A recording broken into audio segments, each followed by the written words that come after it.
कि एक बंदा रुकू में अपने इमाम को पाए, शुरू नमाज में इमाम के साथ शरीक नहीं हुआ, रुकू में आके मिल गया, तो क्या उसकी वो रकात हो जाएगी या उसको वो रकात दोबारा पढ़नी पड़ेगी? इसमें सऊदी उलमा के अंदर और इसी तरह फिर अहले हदीस के हज़रात में इख्तिलाफ है। फिर अहले हदीस के हज़रात कहने फातिहा ना पढ़ो तो नमाज नहीं होती। ये मसला मैंने पहले बयान कर दिया कि सऊदी उलमा ये नहीं कहते, वो नमाज में फातिहा को फ़र्ज़ मानते ही नहीं है। दूसरी बात, नमाज को मुक्ति के लिए फ़र्ज़ नहीं मानते, वो कहते हैं, ये कहते हैं ना मुक्ति नमाज ना फातिहा ना पढ़ी तो नमाज नहीं होगी, वो कहते हैं ऐसा कोई मसला नहीं है, ऐसा कोई मसला नहीं। अब उसी में मुतफर्रिक़ मसला समझ लें कि ये कहते हैं कि देखो जो बंदा रुकू में आकर इमाम के साथ शामिल हुआ, चूँकि उसने फातिहा नहीं पढ़ी लिहाजा उसकी नमाज नहीं, उसकी रकात नहीं होगी, उसकी रकात नहीं बल्कि रकात उसको दोबारा पढ़नी पड़ेगी। जबकि सऊदी उलमा कहते हैं नहीं, बल्कि जो है जो बंदा रुकू में आकर मिल गया तो उसकी रकात हो गई, उसकी रकात हो गई, अब उसको वो रकात दोबारा पढ़ने की ज़रूरत नहीं। और इस मसले का सबूत खुद हदीस पाक में है, इस मसले का सबूत खुद हदीस पाक में, जो बंदा रुकू में मिल गया उसकी रकात हो गई। अहले हदीस हज़रात का ये मसला ये हदीस के खिलाफ है, खुद बुखारी शरीफ के खिलाफ है। बुखारी शरीफ में हदीस मौजूद है, हुज़ूर नबी पाक सल्लल्लाहु अलैहि वसल्लम नमाज पढ़ा रहे थे, सहाबा किराम में से एक सहाबी हैं हज़रत अबू बकरा, अबू बकर नहीं अबू बकरा सहाबी हैं, तो वो लेट आए और हुज़ूर नबी वसल्लम रुकू में थे, इसलिए उन्होंने जिस तरह बंदा आजकल हमारे यहाँ बाज़ बंदे जिसको मसला नहीं पता होता ना वाकिफ़, जूता उतारा है वहीं से, तो जो है वो वहीं अपना नमाज नीत कर रुकू में झुक गए और चलते हुए सफ़ में आए, चलते हुए सफ़ में आए। तो जब नमाज पूरी हुई हुज़ूर नबी पाक सल्लल्लाहु अलैहि वसल्लम को इस बात का इल्म हुआ, तो आपने फरमाया अल्लाह पाक तेरी हिर्स को ज़्यादा करे, आइंदा ऐसा ना करना। तेरी हिर्स यानी नमाज के लिए हिर्स होना कि भाई मुझे ज़्यादा से ज़्यादा नमाज जमात के साथ मिल जाए, ये तो एक अच्छी बात है, ये हिर्स होनी चाहिए। लेकिन ये कि ये काम जो आपने किया कि वहीं से रुकू में झुक गए और चलते हुए आए हो सफ़ के अंदर शामिल, इस तरह ना करना। पर मैं देखो नमाज कोशिश करो जमा के साथ पढ़ो, ठीक है, कभी लेट हो जाओ तो जो हिस्सा इमाम के साथ पालो ठीक है, जो रह जाए वो खड़े होकर पढ़ लो। लेकिन आप सल्लल्लाहु अलैहि वसल्लम ने ये नहीं फरमाया उसको कि तू रुकू में शामिल हुआ तेरी रकात नहीं हुई लिहाजा अपनी रकात खड़े होकर दोबारा पढ़नी है, तूने वो पढ़ी तेरी नमाज ही नहीं हुई। हुज़ूर सल्लल्लाहु अलैहि वसल्लम ने नहीं फरमाया उसको रकात खड़े होकर पढ़ने का नहीं फरमाया, ना ये मसला बयान किया कि तू तो भाई रुकू में शामिल नहीं हुआ, तेरी रकात नहीं हुई।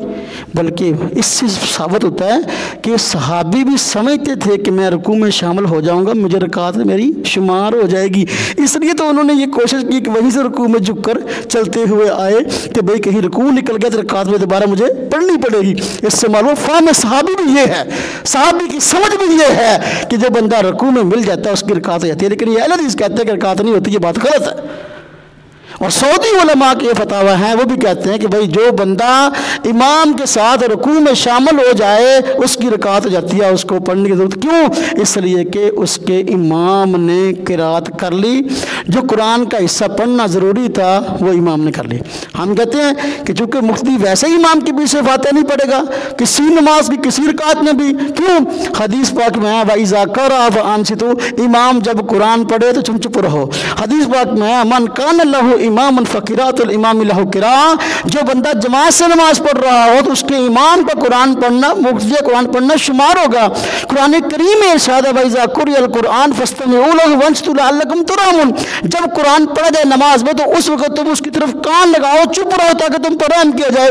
तो चूँकि कुरान और सुन्नत की रोशनी में वैसे ही मसला है कि मुक़्तदी ने इमाम के पीछे खामोश रहना है, लिहाजा अगर बंदा बाद में लेट भी आया रुकू में शामिल हो गया, चूँकि उसके इमाम ने कुरान पढ़ लिया था लिहाजा इसका पढ़ना शुमार हो गया, ये इमाम के खाते में आ गया, इमाम के खाते में आ गया, लिहाजा उसकी रकात हो गई। ये कई फतावा हैं इस पे। ये मेरे पास है सऊदी उलमा में फ़िकी अहकाम व मसाइल, ये शेख सालेह बिन फौजान के अहले हदीस हज़रात ने छापे। मकतबा दारुस्सलाम ये यहाँ भी है, फैसलाबाद में बन गया। तो इसमें हज़रत ने लिखा है कि जो बंदा रुकू में शामिल हो जाए उसकी रकात हो जाती है। इसी तरह यहाँ से एक और ये फतावा अहले हदीस हज़रात ने छापा है। अब देखो ना, मैं जो हवाले दे रहा हूँ किताबें वो जो इन्होंने छापी हैं, बंदा के मैं उस किताब को नहीं मानता, पता नहीं तुम झूठ बोल रहे हो।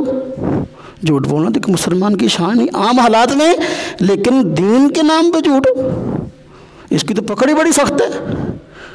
तो देखो ये किताब है, अब इन्होंने छापी है मकतबा दारुस्सलाम ने, ये सऊदी आलम के शेख मोहम्मद बिन सालेह अल उसैमीन, अब उनके फतावा का मजमूआ है, खालिद साहब ने तर्जमा किया है। तो मकतबा दारुस्सलाम ने छापा, तो ये मेरे हाथ में फतावा का मजमूआ है उनका। तो इसके सफ़ा नंबर 274-75 फतावा अरकान इस्लाम के नाम छपा हुआ है। इसमें उन्होंने फरमाया जो बंदा रुकू में शामिल हो जाए उसकी रकत हो जाती है।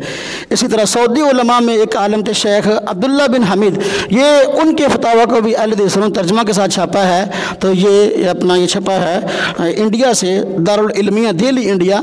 तो इन्होंने छापा है, इसमें भी हज़रत ने लिखा है ये कि जो बंदा रुकू में शामिल हो जाए उसकी रकात हो जाती है। सफ़ा नंबर इसका 117 है, शेख अब्दुल्ला बिन हमीद की फतावा। मसले को समझना ज़रूरी है ताकि बंदा सही मानों में दीनी मसाइल पर अमल कर सके। तो मसले का इल्म नहीं होगा तो बंदा अमल कैसे करेगा। इसी तरह ये मेरे हाथ में फतावा इस्लामिया है, इसकी जिल्द नंबर 1 है, इसके सफ़ा नंबर 338 और 39 पर भी फतवा मौजूद है। ये फतावा इस्लामिया वो है जो इन्होंने छापा है। हम कहते यार तुम्हारी छापी हुई किताबें तुम्हें दिखा रहे हैं, अभी तुम मसला नहीं मानते। इसका मतलब यह है कि तुम हक बात को मानने को तैयार नहीं हो, उल्टा झूठ बोलते हो, कहते हो कि सऊदिया वाले वो भी अहले हदीस हैं और हम भी अहले हदीस हैं। झूठ है या उनका ऐसे ताल्लुक़ नहीं। तो खैर ये फतावा इस्लामिया, इसका जिल्द नंबर 1 है और सफ़ा नंबर 238-39 उन्होंने कहा कि जो बंदा इमाम को रुकू में पा ले उसकी रकात हो जाती है। अल असइला वल उजूबतुल फ़िक़हिय्या, ये मारूफ सऊदी आलम अब्दुल अज़ीज़ मोहम्मद सलमान, उनके जिल्द नंबर 1 है। इसमें उन्होंने कहा जो बंदा इमाम को रुकू में पा ले आकर इन रुकू में शामिल हो गया उस बंदे की वो रकात हो जाएगी। मिनहाजुल मुस्लिम, अल्लाह अकबर, क्या करूं, बड़ा परेशान ऐसी किताबें देखकर होता हूँ।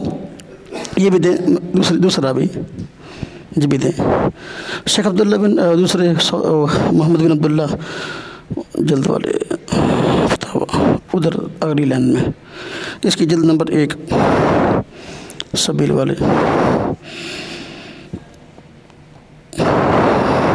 दो जल्द नंबर 2 है और सफ़ा नंबर इसका 267 है और सफ़ा नंबर इसका 100 भी है, 66 भी, यानी कई जगह पर ये बात लिखी है कि शेख मोहम्मद बिन अब्दुल्ला बिन सबील ये इमाम काबा हैं, नीचे लिखा हुआ है हाँ जी कि इमाम काबा हैं। इनका भी फतवा है कि जो बंदा इमाम को रुकू में पा ले उसकी रकात हो जाती है, यानी उसको रकात दोबारा पढ़ने की ज़रूरत नहीं। अब मैंने अर्ज़ किया था ना पहले कि ये हज़रात पाकिस्तान से सऊदी उलमा किताबें छाप रहे हैं तब्दीलियाँ कर करके, वही किताबें मेरे हाथ में आ गई।